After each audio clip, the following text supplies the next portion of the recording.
Baby corn with palak rice తయారు చేయడానికి కావలసిన పదార్థాలు: బేబీ కార్న్, పాలకూర పేస్ట్, బియ్యం, క్యారెట్, లవంగాలు, దాల్చిన చెక్క,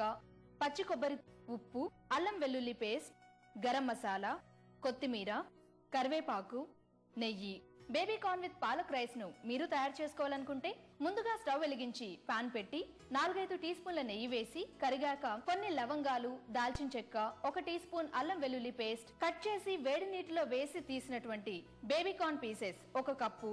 ఉడికించి గ్రైండ్ చేసిన పాలకూర పేస్ట్ 1 కప్పు వేసి అది పచ్చివాసన పోయేంత వరకు వేయించి కొద్దిగా కరివేపాకు, తగినంత ఉప్పు, 1/2 teaspoon garam masala powder వేసి కలిపి పొడి పొడిగా ఉడికించిన అన్నం 2 కప్పులు వేసి కలిపి పచ్చి కొబ్బరి తురుము, క్యారెట్ తురుము వేసి మరొకసారి కలిపి బౌల్లోకి తీసుకొని కొత్తిమీర, క్యారెట్ తురుము వేయాలి. అంతే,